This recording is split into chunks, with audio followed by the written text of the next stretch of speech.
Bienvenidos a este nuevo bloque de Poder y Dinero, aquí en Americano Media, AM790, Radio Libre de Miami. Estamos entrevistando al general Julio Hahn, que tiene una enorme trayectoria como militar, tiene una experiencia dilatada a pesar de su juventud en los Estados Unidos. Y la verdad que estamos, por lo menos en lo personal, es un placer escucharlo. Uno pensaba que conocía algo del conflicto hasta que lo escucha General Hahn, y con una capacidad de síntesis notable nos puso en el primer bloque de la entrevista, bueno, blanco sobre negro todo lo que ocurrió estos 12 meses. Santiago había planteado una pregunta que yo creo que es crucial, ¿no? Y es ¿qué porcentaje del territorio de Ucrania está controlado por fuerzas rusas? ¿Hasta qué punto puede correr riesgo o no la posición que Rusia había logrado consolidar en el 2014 en Crimea, ¿no? Sergio, no podemos perder de la entrevista con el general Hahn para saber que nos eche un poco de luz, porque nuestro compromiso general con la audiencia no es decirle lo que quiere escuchar Occidente, sino la verdad. Entonces, obviamente, digamos, si Rusia está controlando un cuarto del territorio ucraniano, resulta difícil transmitir que están ganando mucho, ¿no? No, evidentemente, en principio es muy difícil establecer exactamente el porcentaje de la superficie, pero está alrededor del 20%, quizás un poquito menos del 20% después de las últimas contraofensivas. Pero los frentes no están estáticos, se están moviendo. Respecto a Crimea, es cierto que la artillería que ha recibido Ucrania y las que ayer Biden ha prometido enviarle, que es un HIMARS que casi duplica el alcance de los 80 kilómetros. Se habla de 150 kilómetros de alcance para los nuevos cohetes de artillería HIMARS que va a recibir Ucrania. Claramente, Crimea quedaría bajo el fuego de artillería si así se deseara. Aquí el problema que se plantea es cómo van a reaccionar ambos bandos, ¿no? ¿Cuáles son los problemas que están enfrentando? Rusia estaba enfrentando primero una carencia de tropas instruidas. Hizo un reclutamiento de 150.000 que instruyó en algunos lugares de Moscú y que ya están en el frente. Y tiene en desarrollo un reclutamiento de 300.000 que está finalizando la parte básica de su instrucción. Nadie sabe exactamente a qué niveles se ha llegado con esto, pero que irían en refuerzo básicamente para lograr conquistar totalmente el Donbass, es decir, los dos oblasts, Donetsk y Lugansk, que no han podido llegar a concretar su dominio completo, es decir, hasta el límite político interno que estas provincias tenían dentro de Ucrania. Están más o menos 2/3 de ambas provincias ocupadas por los rusos, pero no han logrado completarlo. Entonces, el primer esfuerzo va a ir allí. El segundo esfuerzo, que ya se está desarrollando, es para volver a retomar Jersón, abajo. Para esto están bombardeando la ciudad prácticamente diariamente, prácticamente es una ciudad vacía, pero no han logrado cruzar el Dnieper y volver a tomarla. La gran duda es con qué contesta Ucrania. Todos hablan de que Rusia está preparando la contraofensiva del comienzo de la primavera. La gran ofensiva, no contraofensiva.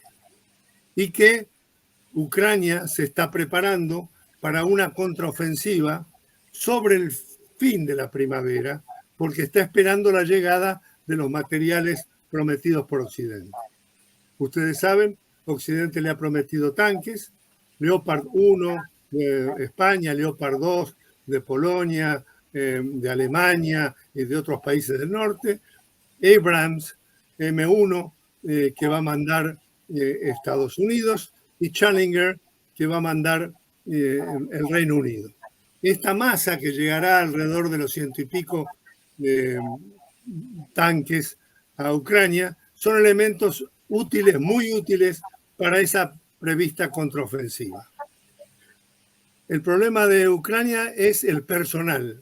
Primero, en cuanto a capacidad para manejar materiales nuevos que no son propios, porque hasta ahora ha estado manejando tanques rusos y tanques hechos en Ucrania, bien conocidos por ellos, pero no tiene capacidad, digamos, entrenamiento como para ser muy eficientes en el manejo de algunas tecnologías que son medias complicadas, el Leopard 2, por ejemplo.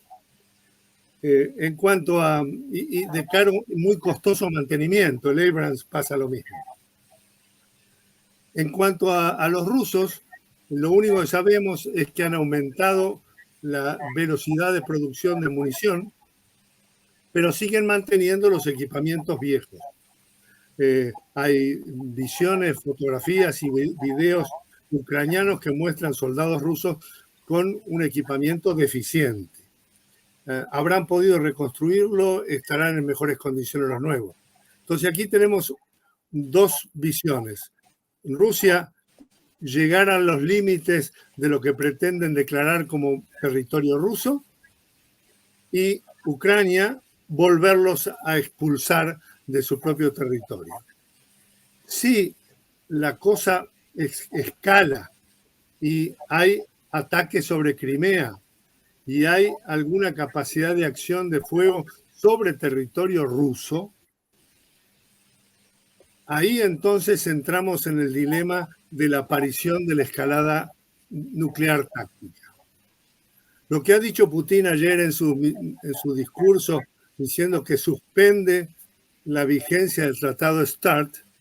El Tratado START es el tratado que firmó Biden apurado en el 21 para permitir que se mantuviera el control de las ojivas nucleares que están autorizadas en este pacto entre Estados Unidos y Rusia, que son 1.500 ojivas desplegadas y 800 entre lanzadores, bombarderos, etc. Bueno, ha quedado suspendida. Posteriormente a las declaraciones de Putin, salieron los rusos a declarar que suspender no quería decir dejar de lado, sino que simplemente quedaban en espera ante las maniobras que estaban haciendo los occidentales, etc. Una explicación muy poco clara.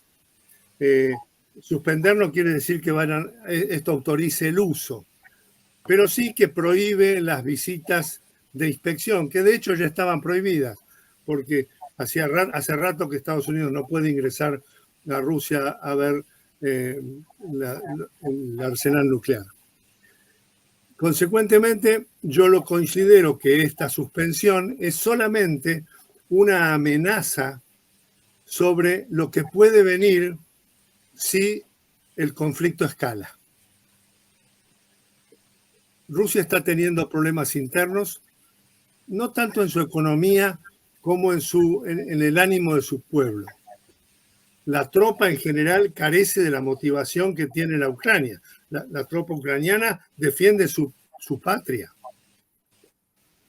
Pero Ucrania ha sufrido 8 millones de refugiados fuera, 6 millones de desplazados, 200.000, 100 y pico de mil muertos, es lo que se presume. De esos, alrededor de 20.000 son civiles, según dicen las Naciones Unidas. No se sabe bien cuál es lo que ha tenido Rusia, pero más o menos se calcula también en el orden de más de 150.000 los muertos en el combate. Es muy difícil para Putin seguir sosteniendo la motivación de este conflicto. No tanto por lo económico y demás, pero sí por las razones que lo llevan a invadir un territorio donde él mismo dice viven rusos.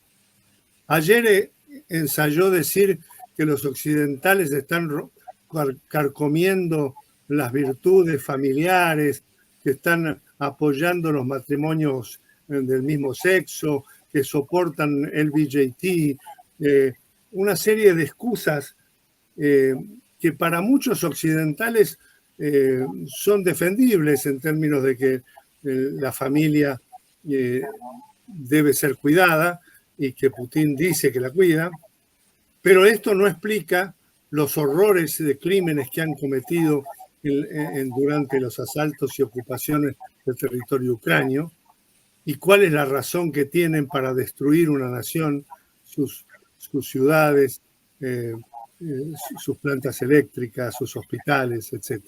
General, ¿podemos abusar de su generosidad y Adelante. volver ¿Cómo no? luego de esta muy breve pausa? Nos queda una pregunta crucial, que es la amenaza nuclear. Bueno, ¿cómo no?